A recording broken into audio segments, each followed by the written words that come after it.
انسان کی زندگی میں کچھ چیزیں ایسی ہوتی ہیں جن کے بغیر زندگی گزر نہیں سکتی۔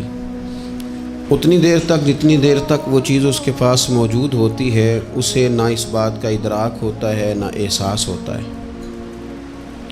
لیکن جب وہ چیز اس کے پاس سے رخصت ہو جاتی ہے، اس کے پاس کسی وجہ سے خدا نہ خواستہ وہ چیز موجود اور محفوظ نہیں رہتی، پھر اسے احساس ہوتا ہے کہ ایک بہت بڑی نعمت تھی میرے پاس، وہ مجھ سے چلی گئی۔ ہماری زندگی کے اندر بہت ساری ایسی چیزیں ہیں کہ اگر وہ ہم سے رخصت ہو جائیں، خدا نہ کرے، تو پھر ہمیں بڑی شدت سے احساس ہوگا کہ یہ نعمت کتنی بڑی ہے۔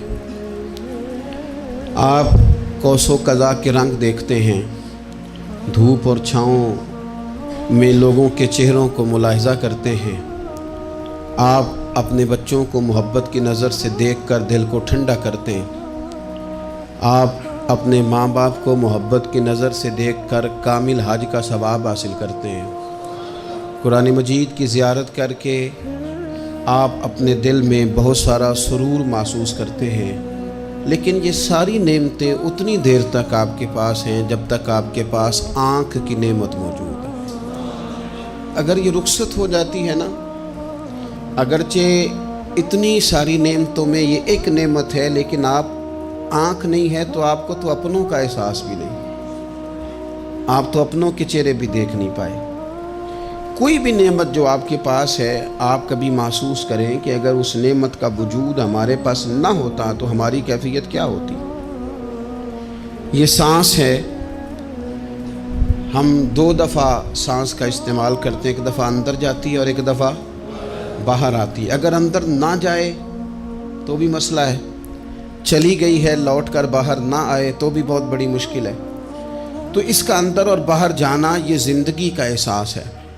اگر کبھی سانس اکھڑنے لگے اور آپ کے سینے میں آپ کی سانس اٹکنے لگے تو ایک بہت بڑی تشویش ہے، ایک بہت بڑی آکسیجن ہے، پوری طرح سے انسان کو قید کر دیا جاتا ہے، اور وہ کہتا ہے کہ میرا تو سارا وجود سلامت ہے، ہاتھ کام کر رہے ہیں، پیر کام کر رہے ہیں، آنکھیں کام کر رہی ہیں، زبان کام کر رہی ہے، سب کچھ ٹھیک ہے، صرف سانس اکھڑ گئی ہے۔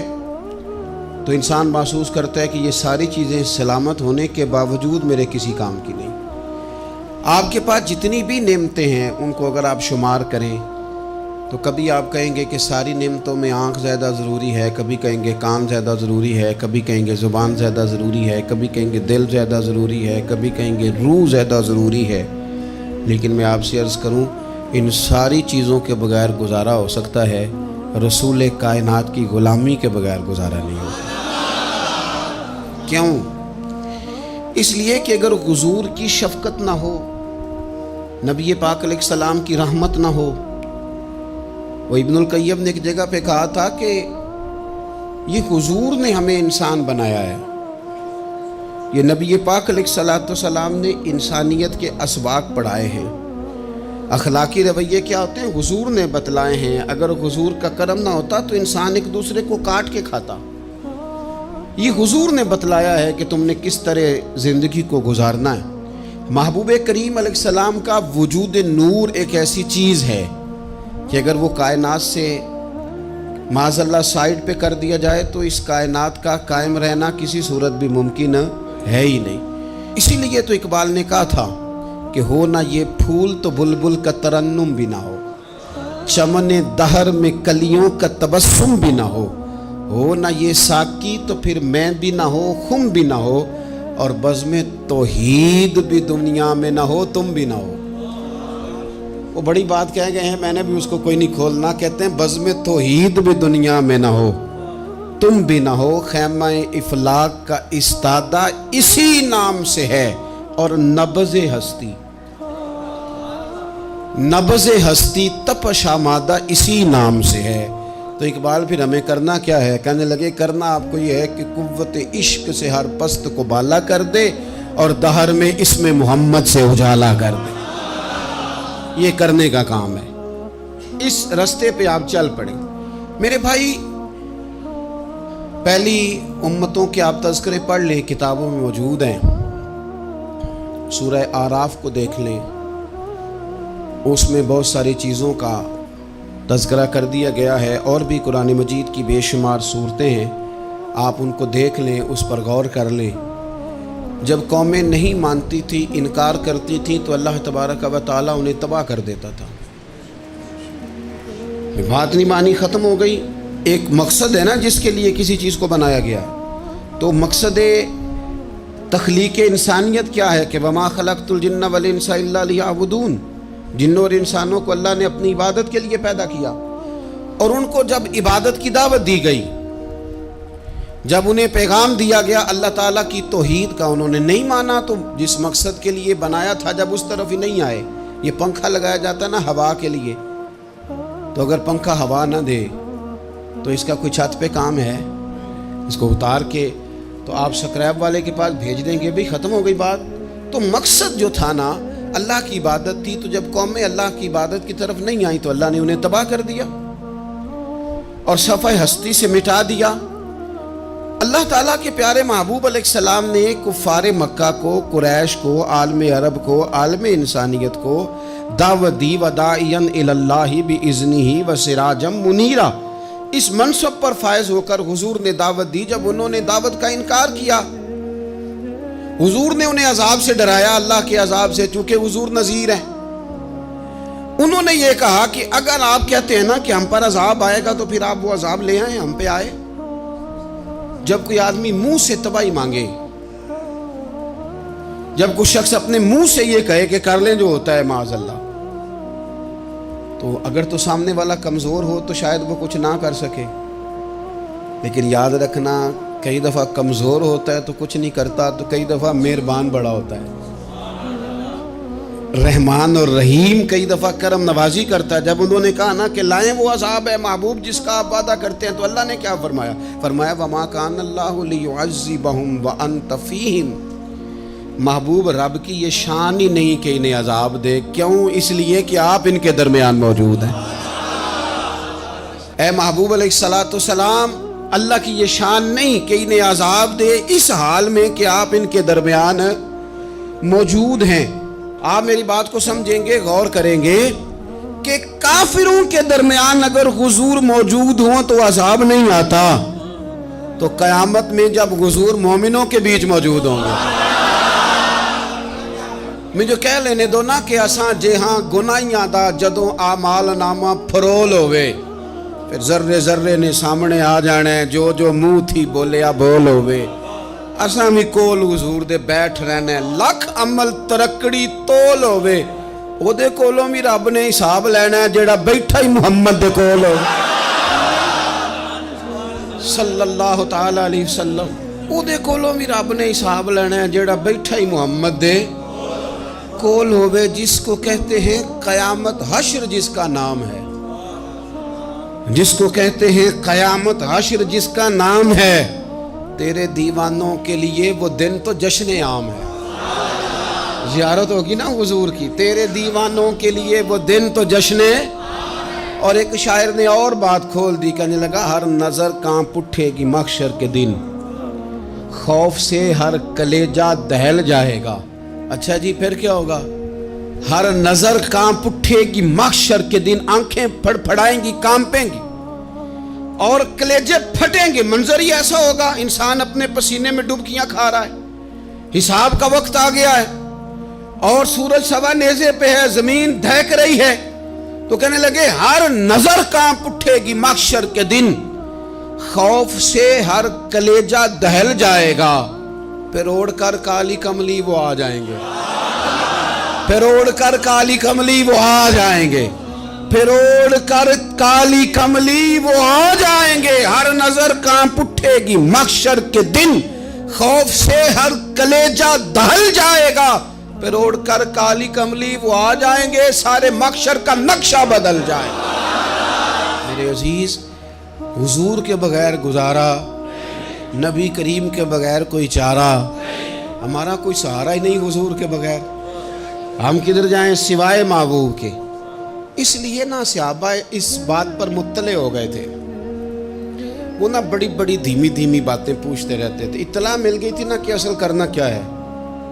تو جو رازدار لوگ ہوتے ہیں نا وہ پھر دھیمے دھیمے راز کی باتیں کرتے ہیں، حضرت انس بن مالک حضور کے خادم تھے. اماں نے دے دیا تھا حضور کی بارگاہ میں. کہتے ہیں میں 10 سال مدینے میں حضور کی نوکری کرتا رہا, تو قریب سے دیکھا تھا نا سارا کچھ. بہت ساری احادیث ان سے مروی ہیں, بڑی چیزوں کو دیکھا تھا. تو آپ سیانے ہو گئے, باتیں سمجھ گئے, قریب رہنے والے لوگ. تو قربان پچھانن والے ہیں, تو گل جان گئے گل کھول دے نہیں. تو قریب پہنچ گئے تھے نا, تو سمجھ آ گئی تھی بات کی. تو ترمذی میں موجود ہے, ایک دن حضور سے پوچھتے ہیں یا رسول اللہ قیامت والے دن آپ کو کہاں تلاش کروں. یعنی حضور علیہ السلام سے پوچھتے ہیں حضور میں نا قیامت والے دن, بھئی بات تو یہ نا کہ اعمال ٹھیک کیے جائیں, معاملات پر توجہ دی جائے, عبادات کا خیال کیا جائے, جو ہمارے ذمے ڈیوٹیاں ہیں وہ پوری کی جائیں. تو وہ کہتے ہیں حضور وہ قیامت والے دن کہاں تلاش کروں. تو حضور نے بھی نہیں فرمایا کہ تو اعمال ٹھیک کر, مجھے ڈھونڈنے کی کیا ضرورت ہے, کہاں ڈھونڈوں. تو حضور فرمانے لگے مسکرا کے فرمانے لگے, چونکہ قربان پچھانن والے ہیں, تو اے گل جان گئے گل کھول دے نہیں.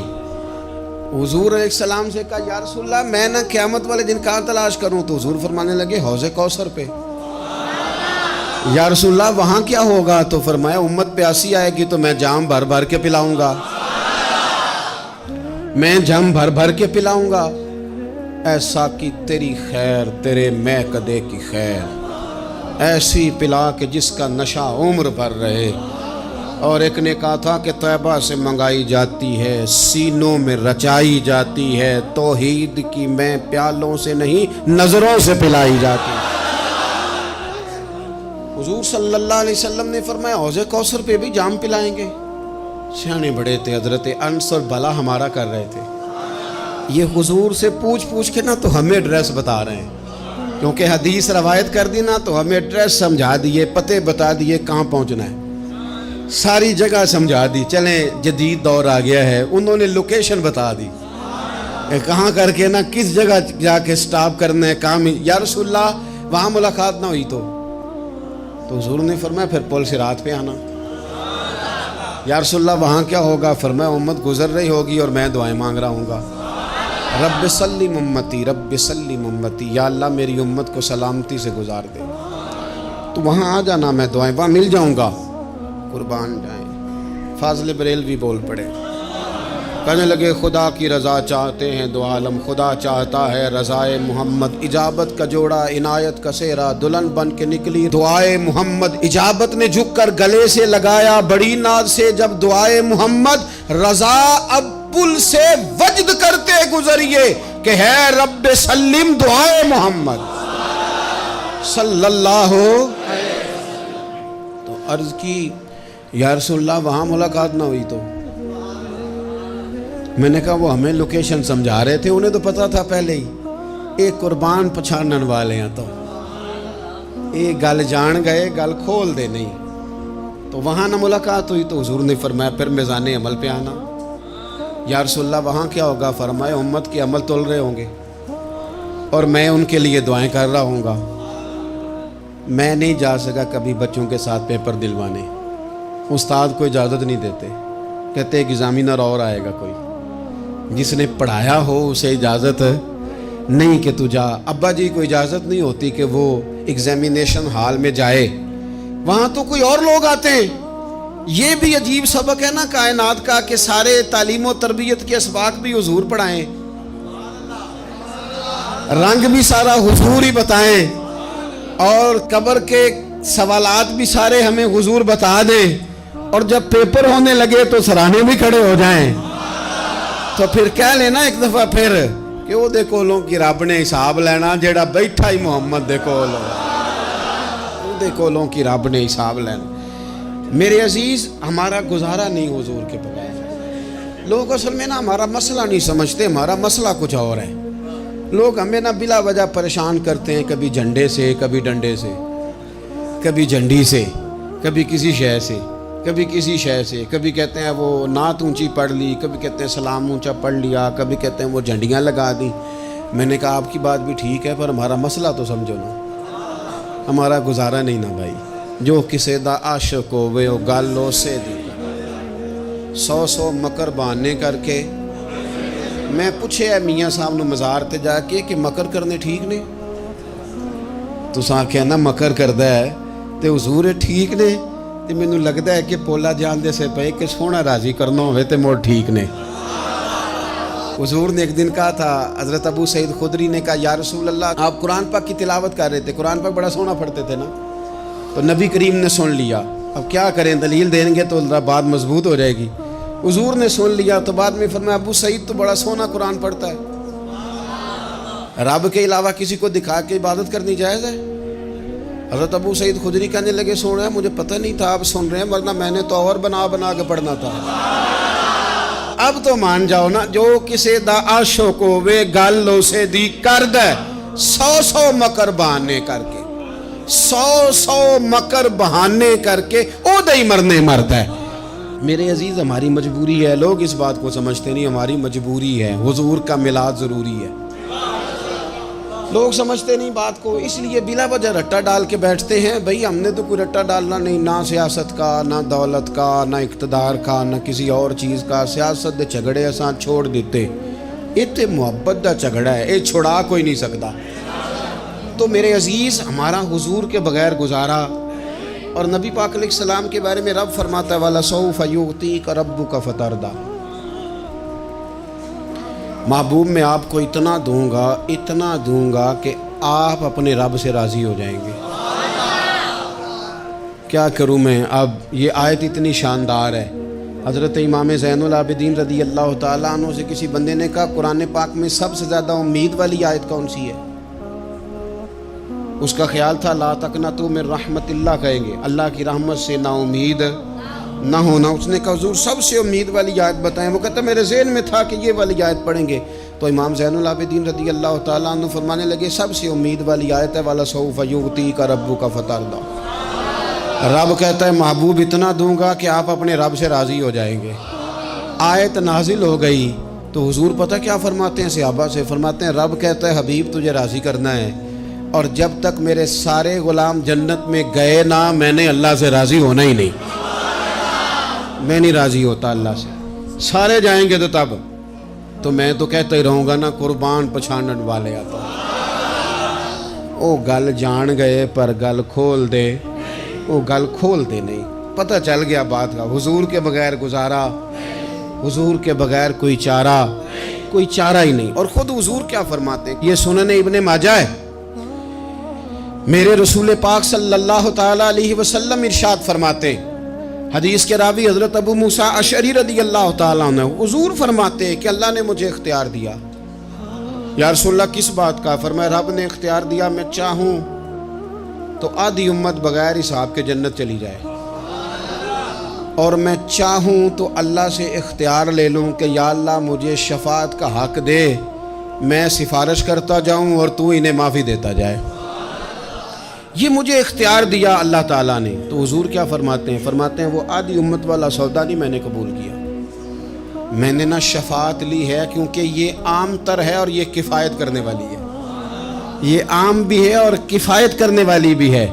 اور حضور نے یہ لفظ کہے، یہ سنن ابن ماجہ کتاب الزہد دیکھیے گا، اس میں روایت مل جائے گی۔ حضور فرماتے ہیں یاد رکھو تمہارا کیا خیال ہے کہ میری یہ شفاعت پرہیزگاروں کے لیے؟ خود جملہ استفہامیہ سے بات کرتے ہیں، تمہارا کیا خیال ہے کہ میری یہ شفاعت جو قیامت میں میں سفارش کروں گا تو پرہیزگاروں کی کروں گا؟ حضور فرماتے ہیں نہیں، میں قیامت میں گناہگاروں کی سفارش کروں گا، میں گناہگاروں کی سفارش کروں گا، گناہگاروں کے لیے عرض کروں گا اللہ کی بارگاہ میں۔ کچھ دن پہلے میں کہیں پڑھ رہا تھا کسی کا مضمون، اس نے تشبیہ کس طرح کی دی ہے مجھے پتہ نہیں، لیکن لکھ دی بات، کہنے لگے ایک وکیل ہوتا ہے ایک شفیع ہوتا ہے، ایک وکیل ہوتا ہے ایک، حضور وکیل نہیں ہمارے، حضور ہمارے شفیع ہیں، شفاعت کرنے والے ہیں۔ وکیل یہ کہتا ہے جج صاحب سے کہ یہ جس کا میں وکیل ہوں نا اس نے نا غلطی کوئی نہیں کی، اسے معاف کر دیں۔ وکیل یوں بحث کرتا ہے، کہتا ہے اس نے کیا ہی نہیں، جرم معاف کرے۔ اور جو شفیع ہوتا ہے نا وہ کہتا ہے مالک اس نے سارے کیے، تو میرے آنے کی لاج رکھ اور اسے معاف کر دے۔ یہ وکیل اور شفیع کا یہ فرق ہوتا ہے کہ شفیع کہتا ہے سونے سارے کیے ہیں، بڑے بڑے پاپ کیے ہیں، پر میں جو آ گیا ہوں تو مہربانی کرنا معافی دے دے۔ میرے عزیز، حضور کے بغیر کہیں بھی گزارا نہیں ہے۔ ہم نے نا جب یہ بات سمجھ لی، اور پتہ ہے نبی کریم صلی اللہ علیہ وسلم نے آگے بڑھ کے خود بھی کئی مقامات پر اس بات کو کھول کر مختلف انداز میں بیان کیا۔ حضرت عبداللہ ابن عباس رضی اللہ تعالیٰ عنہ کی روایت آپ دیکھ لیں، یہ آپ کو مستدرک میں ملے گی۔ حضور صلی اللہ علیہ وسلم فرماتے ہیں قیامت کے دن اللہ تعالیٰ انبیاء کے لیے نور کے ممبر بچھائے گا، ہر نبی ممبر پہ بیٹھ جائے گا، ہر پیغمبر علیہ السلام اپنے ممبر پہ جلوہ فروز ہو جائیں گے، ہر پیغمبر۔ لیکن حضور فرماتے ہیں میرا ممبر خالی ہوگا۔ یا رسول اللہ صلی اللہ تعالیٰ علیہ وسلم آپ کا ممبر کیوں خالی ہوگا؟ حضور فرماتے ہیں میں ممبر چھوڑ کے رب کی بارگاہ میں کھڑا ہو جاؤں گا، اور اس ڈر سے کھڑا ہو جاؤں گا کہیں ایسا نہ ہو کہ میں جنت میں چلا جاؤں اور میری امت رہ جائے۔ میں اپنی امت کی سفارش کروں گا، رب میری امت کی سفارش قبول کرے گا۔ فرماتے ہیں میں اتنی سفارش کروں گا کہ جہنم کا دروغہ مجھ سے کہے گا کہ محبوب کمال ہو گئی، آپ نے تو اپنا کوئی غلام دوزخ میں رہنے نہیں دیا، سارے آپ نے نکال دیے۔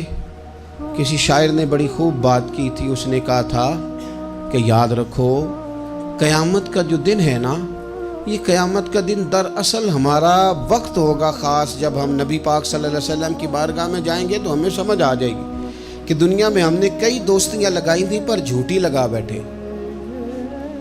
ایک دوستی سچی ہے جو مدینے والے کی ہے، وہ کہتے ہیں محمد بوٹیا جھوٹا ہی جاگ سارا، اے سچیاں مدینے والے دیاں یاریاں، سچیاں مدینے والے دیاں۔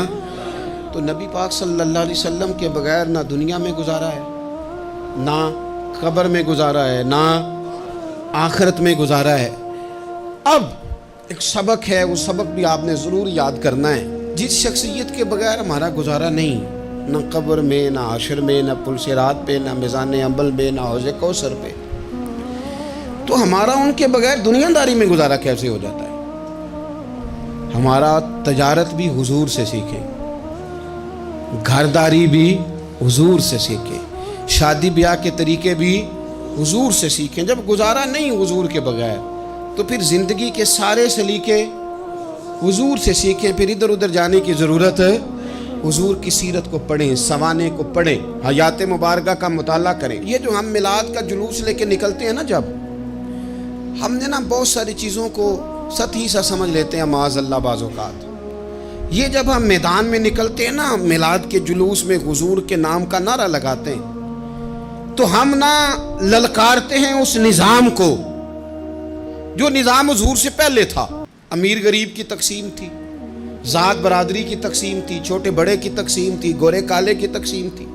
ہم جب میدان میں نکل کے نعرہ لگاتے ہیں تو ہم اس نظام کو للکارتے ہیں، ہم کہتے ہیں وہ نظام نہیں چلے گا، اب حضور کا میلاد ہو گیا ہے۔ اب نظام وہ ہے کہ جس پلیٹ میں ابو بکر صدیق کھانا کھائیں گے اسی میں بلال حبشی بھی کھائیں گے۔ اب نظام وہ ہے کہ اگر غریب آدمی جرم کرے گا تو سزا ملے گی، تو اگر گورنر کا بیٹا جرم کرے گا تو سزا اسے بھی ملے گی۔ اب حضور کا نظام آ گیا، ہم اس نظام کی طرف بڑھتے ہیں۔ اپنے آپ کو حضور کے قدموں کی طرف مائل کریں۔ میلاد صرف 1 سے 12 ربیع الاول تک نہیں، میلاد سارا سال ہے، ذکر میلاد سارا سال ہے، میلاد کی محفل سارا، اور میلاد صرف مسجد میں نہیں، گھر میں بھی ذکر میلاد، دکان میں بھی ذکر میلاد۔ ذکر میلاد سے مراد حضور کی تعریفیں، نبی پاک کی شانیں، حضور کی باتیں، آ میرے دل آمنہ کے لال کی باتیں کر، چہرہ والشمس کے اجلال کی باتیں کریں، اپنی طبیعتیں حضور کے ساتھ لگائیں، اپنے آپ کو حضور کے قدموں سے وابستہ کریں اور عشق کریں نبی پاک سے۔